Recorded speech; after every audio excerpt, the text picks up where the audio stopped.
Good morning everybody, I hope you're having a lovely day. Welcome to this video, which is going to be a lesser known tips for traveling Thailand kind of video. So my boyfriend and I got back from our trip to Thailand a little while ago, and it was our first time there, and we thought we were very organised going because we read a lot of stuff online, but there were little things that weren't really mentioned on the websites, and if we hadn't known them from the word go, it would have made the trip a whole lot easier. So we learned them as we went along, and I'm going to share them with you in this video to hopefully make your trip a little bit less stressful and more enjoyable. I'm so sorry, I'm filming in front of my window and I can already tell that with Northern Irish weather, the lighting is just going to be a mess here, so apologies in advance. So tip number one. Get your travel SIM card in the airport.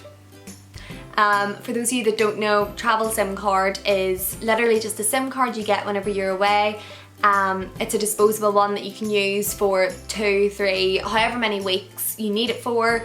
You pay a set amount, you get your 4G, your calls, your texts, whatever you request, and then whenever you're done, you get rid of that SIM card and that's the end of it, no more fees or anything. It's just easier for a lot of travel. It's just easier for a lot of travellers than it is to change over your whole contract from home and stuff. So Matthew and I, being the cultured travellers that we are on our first ever exotic trip, we decided we were going to save the whole £4 or whatever it was by buying our SIM cards in the city centre rather than the airport. I'd screenshotted directions and thought it was going to be 100% we would find our way to the city centre, no problem, and then we'd save our whole £4. It'd be great. No. We ended up getting tragically lost in 40-degree heat. No one spoke English. No one knew where the landmarks on my little screenshot of the directions was. I ended up offending a monk because I hadn't been to any temples yet. So then I was trying to hand him my phone to look at the directions on this bus that we ended up on, but you're not supposed to hand a monk anything, but I didn't know that. So then I felt like an awful person and a really basic tourist.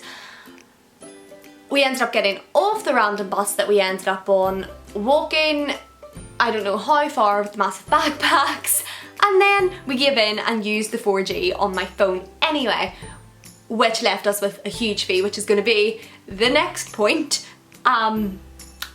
Long story short, just save yourself the stress, spend a couple of extra quid and just have your 4G from the word go, because yeah, we got a good story out of it, but hey ho. Okay, I'm getting receipts, as Kim K would say, for tip number 2. Which links in, oh, here we go, links into tip number 1.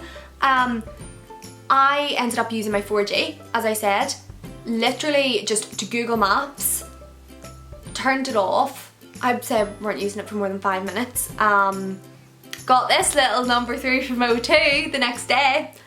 You've now hit your 50 megabytes, not gigabytes, megabytes, for £48 roaming data limit. O2 charged me £48 for 50 megabytes. Well, we're trying to do this trip on a budget. We weren't off to a good start.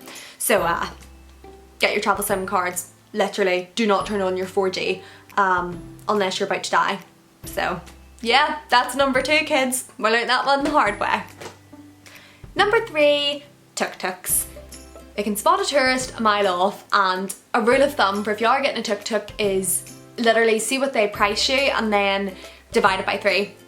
And then normally all the Tuk Tuk drivers are lined up, and if you keep walking off, each one tends to quote you lower, which just shows how little it costs them to take you certain places. But just because you're not local, they do chance their arm and try to charge you as much as they can. So you can do that, or getting a taxi is probably the safest way because they have meters. So when you get in, just ask them to put the meter on so you know you're definitely being charged a fair price. And yes, that's, you know, safer, but going on a Tuk Tuk through Bangkok city centre or something, it is a really cool experience. So I would recommend doing it, but just make sure you're not being shafted, so negotiate from the word go. And then, oh, sometimes the Tuk Tuk drivers will try to do you a deal, so they'll say, okay, I'll give you the price that you've said you're willing to pay if we can stop at my friend's shop or whatever on the way. And we never bought into this and never did go to the friend's shop. But basically, I think they get commission or something from even taking you there, or once you do get there, they make it really difficult for you to leave and try to push you to buy something. So it's probably more hassle than it's worth for the sake of a cheap journey. So yeah, just keep that one in mind. Number 4 are the essentials, which I carried with me everywhere in Thailand from about day 2. I didn't carry these things on day 1 and I deeply regretted it. On day 2, when I started carrying them, my life got 10 times better. So, bite spray. You see that like one spray in the morning that you do? For me anyway, it didn't do it in Thailand, so just have it with you at all times. It just makes life a whole lot easier. Then Tiger Balm, which you can buy in the UK, but you can get it so much cheaper when you're over in Thailand. It just takes the bite or sting out of any bites. Bite or sting? Sting or itch? Sting or itch out of any bites. It is unreal. Hand sanitizer, partly because a lot of the restaurants or if you're eating street food, there is no soap to wash your hands before you eat. And partly because even when you're just walking around, like you just feel constantly icky. I think it's the humidity and the heat, and my hands just constantly felt like they needed washed. So a little bit of sanitizer went a long way. And then wipes and tissue paper, particularly if you're getting buses or trains to different parts of Thailand. In the city centre quite often there was no toilet paper in the bathrooms, but when you're doing a journey and you're really kind of out of the centre and in the middle of nowhere, it's not, oh, sometimes there's no toilet paper. There is like never. I don't think there was one journey where we stopped in the middle of nowhere for a toilet stop that there was toilet paper. So just do yourself a favour. Pop it in your little bum bag. She's sorted. Yeah. Number 5, appropriate clothing for temples. So we didn't get called out by this, but I saw a lot of people outside the entrances that did. Make sure you look up in advance what you're allowed to wear to certain temples, because certain ones have different rules. But generally, I think it was, if you're a girl, you have to have your shoulders and like a long skirt or trousers or sarong on.